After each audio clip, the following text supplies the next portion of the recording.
नमस्कार, मैं कौशल कुमार आवाज न्यूज 24 में आपका स्वागत करता हूं। हमारे भारतीय समाज में पुरुषों को एक मजबूत कड़ी माना जाता है, क्योंकि उसके ऊपर रोटी अर्जक, महान पिता, परिवार मुखिया एवं व्यावसायिक सफलता की जिम्मेदारी होती है। लेकिन एक चेतावनी बढ़ रही है कि पत्नी द्वारा अपमानित होने की वजह से वह पति पुरुष चुपचाप यातनाएं सहन कर लेता है, उसे पीड़ित पुरुष कहा जाता है। ऐसा ही एक मुद्दा आवाज न्यूज 24 ने उठा है। हमारे स्टेट हेड आशीष शर्मा की मुलाकात एक पीड़ित पुरुष के साथ। नमस्कार, आवाज न्यूज 24 में आपका स्वागत है। मैं आशीष शर्मा आज आपके सामने एक ऐसे मुद्दे के ऊपर बात करने जा रहा हूं जहां पर यह कहा जाता है कि नारी उत्थान की वजह से पूरे भारत सरकार में नारियों को सम्मान दिया जाता है। नारियों के लिए बहुत सारे रूल्स रेगुलेशंस बनाए गए हैं, लेकिन वहीं ये नहीं देखा जाता कि उस रूल्स रेगुलेशन की वजह से इंसान, एक आदमी जो है वो कितना परेशान हो रहा है।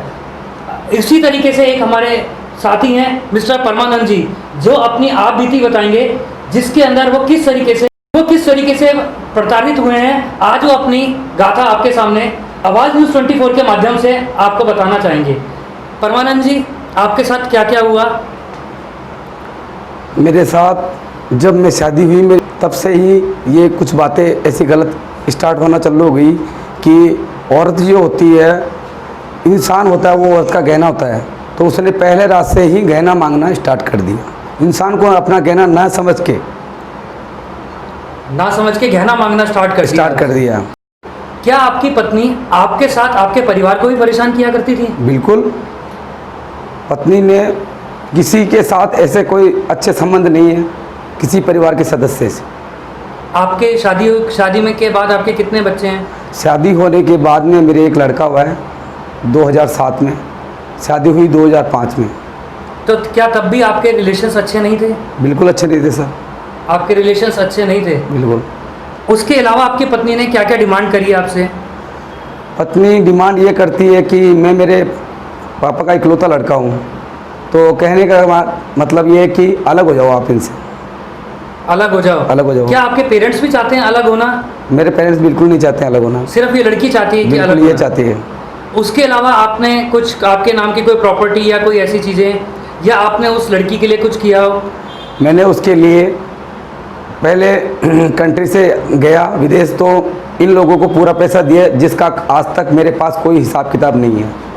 ना मेरे पिताजी को या मेरे माताजी को आज तक मैंने एक पैसा कमा के नहीं दिया। जितना पैसा यहाँ भेजा उसने अपने भाइयों को और अपनी माता को दे दिया पूरा पैसा। आपने ऐसा क्यों किया कि अपना पैसा आपने अपने माता पिता को छोड़ के और पत्नी के ऊपर दिया?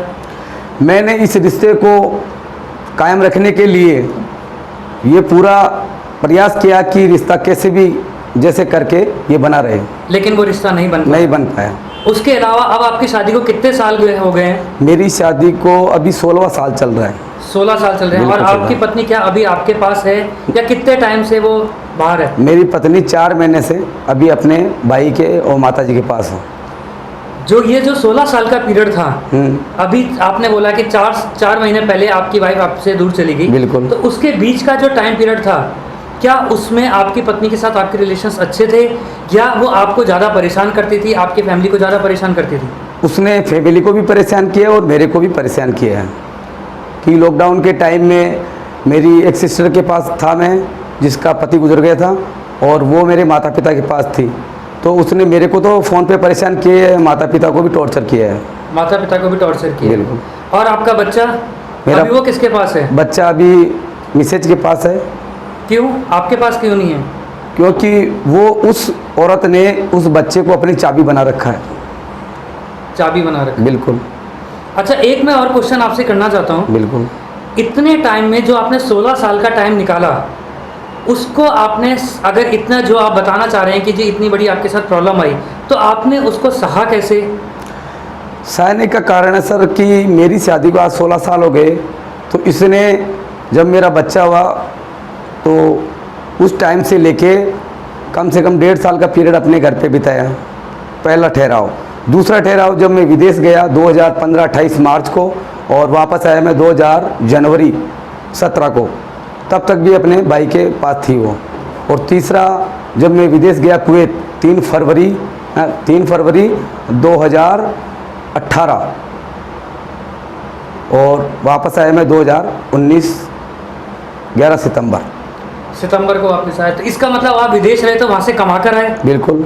तो आपने वो कमाई का पैसा कहाँ लगाया? मैंने मेरी कमाई का पैसा, कहने का मतलब, एक प्लॉट लिया जो अपनी औरत के नाम कराया। पैसा साले को दिया, मेरे सामने पेमेंट किया। अब लोग वो पट्टा लेके अपने पास रख लिया और पट्टा देना चाहते नहीं हैं। पट्टा देना चाहते हैं? बिल्कुल। क्या आपके पास वो सारे सबूत है कि आपने उनको पैसा दिया है बैंक के अकाउंट में, सब चीज़ के अंदर? बिल्कुल सबूत है मेरे पास। आपकी जो पत्नी है वो आपके फैमिली को तो परेशान करती थी, बिल्कुल। आपको भी परेशान करती थी। बिल्कुल। क्या आसपास के माहौल में उनकी ये छवि बनी हुई है कि वो इस घर को, परिवार को परेशान करती है? बिल्कुल बनी हुई है। मेरे अड़ोसी पड़ोसी, मेरे जो परिवार के जो रिश्तेदार वगैरह है, सबको मालूम है इनको। क्या आपकी पत्नी आपके साथ आपके परिवार को भी परेशान किया करती थी? बिल्कुल। पत्नी ने किसी के साथ ऐसे कोई अच्छे संबंध नहीं है किसी परिवार के सदस्य से। आपके शादी में के बाद आपके कितने बच्चे हैं? शादी होने के बाद में मेरे एक लड़का हुआ है 2007 में, शादी हुई 2005 में। तो क्या तब भी आपके रिलेशंस अच्छे नहीं थे? बिल्कुल अच्छे नहीं थे सर। आपके रिलेशंस अच्छे नहीं थे? बिल्कुल। उसके अलावा आपकी पत्नी ने क्या क्या डिमांड करी है आपसे? पत्नी डिमांड ये करती है कि मैं मेरे पापा का इकलौता लड़का हूँ, तो कहने का मतलब ये है कि अलग हो जाओ आप इनसे। अलग हो जाओ? अलग हो जाओ। क्या आपके पेरेंट्स भी चाहते हैं अलग होना? मेरे पेरेंट्स बिल्कुल नहीं चाहते हैं अलग होना। सिर्फ ये लड़की चाहती है कि अलग बिल्कुल ये होना? चाहती है। उसके अलावा आपने कुछ आपके नाम की कोई प्रॉपर्टी या कोई ऐसी चीज़ें, या आपने उस लड़की के लिए कुछ किया हो? मैंने उसके लिए पहले कंट्री से गया विदेश, तो इन लोगों को पूरा पैसा दिया जिसका आज तक मेरे पास कोई हिसाब किताब नहीं है। ना मेरे पिताजी को या मेरे माताजी को आज तक मैंने एक पैसा कमा के नहीं दिया। जितना पैसा यहाँ भेजा उसने अपने भाइयों को और अपनी माता को दे दिया पूरा पैसा। आपने ऐसा क्यों किया कि अपना पैसा आपने अपनी माता पिता को छोड़ के और पत्नी के ऊपर दिया? मैंने इस रिश्ते को कायम रखने के लिए ये पूरा प्रयास किया कि रिश्ता कैसे भी जैसे करके ये बना रहे, लेकिन वो रिश्ता नहीं बन पाया।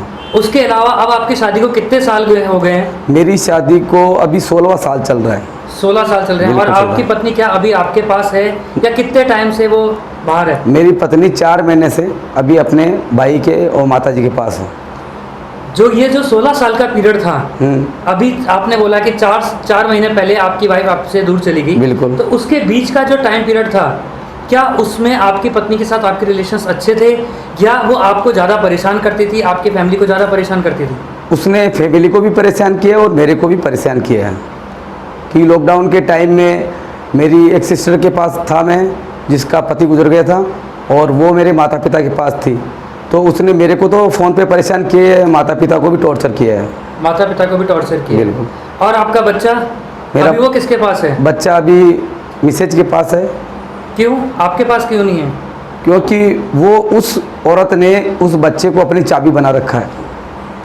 चाबी बना रखा? बिल्कुल। अच्छा, एक मैं और क्वेश्चन आपसे करना चाहता हूँ। बिल्कुल। इतने टाइम में जो आपने 16 साल का टाइम निकाला, उसको आपने, अगर इतना जो आप बताना चाह रहे हैं कि जी इतनी बड़ी आपके साथ प्रॉब्लम आई, तो आपने उसको सहा कैसे? सहने का कारण है सर कि मेरी शादी को आज 16 साल हो गए। तो इसने जब मेरा बच्चा हुआ तो उस टाइम से लेके कम से कम 1.5 साल का पीरियड अपने घर पे बिताया। पहला ठहराव। दूसरा ठहराव जब मैं विदेश गया 2015-28 मार्च को, और वापस आया मैं 2000 जनवरी 17 को, तब तक भी अपने भाई के पास थी वो। और तीसरा जब मैं विदेश गया कुवैत 3 फरवरी 2018, और वापस आया मैं 2019 11 सितंबर को वापस आए। तो इसका मतलब आप विदेश रहे तो वहाँ से कमा कर आए? बिल्कुल। तो आपने वो कमाई का पैसा कहाँ लगाया? मैंने मेरी कमाई का पैसा, कहने का मतलब, एक प्लॉट लिया जो अपनी औरत के नाम कराया। पैसा साले को दिया, मेरे सामने पेमेंट किया। अब लोग वो पट्टा लेके अपने पास रख लिया और पट्टा देना चाहते नहीं हैं। पट्टा देना चाहते हैं? बिल्कुल। क्या आपके पास वो सारे सबूत है कि आपने उनको पैसा दिया है बैंक के अकाउंट में, सब चीज़ के अंदर? बिल्कुल सबूत है मेरे पास। आपकी जो पत्नी है वो आपके फैमिली को तो परेशान करती थी? बिल्कुल। आपको भी परेशान करती थी? बिल्कुल। क्या आसपास के माहौल में उनकी ये छवि बनी हुई है कि वो इस घर को, परिवार को परेशान करती है? बिल्कुल बनी हुई है। मेरे अड़ोसी पड़ोसी, मेरे जो परिवार के जो रिश्तेदार वगैरह है, सबको मालूम है इनको। तो आप देख सकते हैं कि किस तरीके से एक इंसान अपनी व्यथा सुना रहा है, जो एक पत्नी पीड़ित है, जहां पर पत्नियों को इतना अच्छा दर्जा दिया जाता है, जहां पर सरकार ने इतने सारे रूल्स रेगुलेशंस बना रखे हैं, वहीं सरकार को ये भी सोचना पड़ेगा कि वो इन जैसे पत्नी पीड़ित इंसान के लिए कुछ करे। मैं आशीष शर्मा, आवाज़ न्यूज़ 24 से। Thank you. अब आप ना एक तो परमानंद जी, मैं आपसे संक्षिप्त में एक बात कहना चाहूँगा कि जो आपके साथ पूरी घटनाक्रम हुआ, उसके बारे में हमारे दर्शकों को आप बताएं कि आपके साथ क्या क्या घटना घटी। मेरे साथ घटना का जो प्रारंभ है वो सन 2005 1 जून से स्टार्ट हो गया था। तो मेरी शादी हुई 1 जून को 2005 में। तभी से मेरी शादी होके आए वापस, तभी से इसने मांग रखना स्टार्ट कर दिया। इसने गहना मांगना स्टार्ट कर दिया। उसके बाद में जब बच्चे की बात आई तो जब भी छोटी मोटी बात होती थी तो बच्चे के लिए हमको धमकी देती थी कि बच्चा मेरे से आप लेके देखना आप कैसे। और ये औरत एक ऐसी औरत है कि भरी सर्दी की रात में अपने बच्चे को 10 बजे फर्श पे डाल दिया। जो औरत कहाँ पे डाला? आपके घर में? हमारे घर में। आपके घर में? हमारे घर में। तो क्या उस टाइम पे घर में कोई नहीं था? घर में मैं था, मेरे पापा थे, मेरी मम्मी थी। उसका रीज़न क्या हुआ था कि किस वजह से उन्होंने डाला? रीज़न, चलो लड़ाई झगड़ा सबके होता है, पर ये बताओ आप लड़ाई अपने हैं, उस बच्चे पे कसूर निकालने से क्या होता है? क्या फर्क इसका है? मतलब वो ना सिर्फ आपके अत्याचार नहीं, अपने बच्चों पे भी अत्याचार करते। बिल्कुल। तो उस रात पापा मम्मी ने ज़बरदस्ती से बच्चे को उठा के पूरी रात भर ऊपर से दूध पिलाया, पूरी रात भर उसका ध्यान रखा, जब जाके वो बच्चा सुबह तक जीवित रहा। और इसने किसी मानसिक प्रताड़ना की कमी कुछ नहीं छोड़ी, क्योंकि हम लोगों को ना तो ये एक ऐसी औरत है जहाँ ना तो हम इसको रिश्तेदारी में ले जा सकते हैं और ना कहीं ले जाने के काबिल है। और मेरी मदर जो 2015 में विदेश गया मैं 28 मार्च को, उसके बाद में इतनी सीरियस बीमार हुई कि डॉक्टर ने बेड रेस्ट बताया। तो उस टाइम में वो अपने भाई के घर थी, पर उसने ये मुनासिब नहीं समझा कि कम से कम मैं मेरी सास के समाचार तो ले लूँ।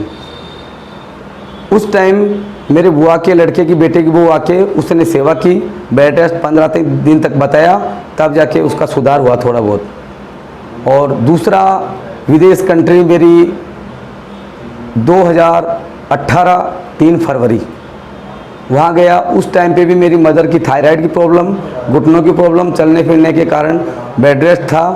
तो मेरे कहने पर और समझाने पर एक बार खाली हॉस्पिटल में मिल के आई है, पर अपना दायित्व और कर्तव्य भूल गई कि कम से कम मेरी सास है तो मेरे को इसके पास रहना चाहिए, इसकी सेवा करनी चाहिए।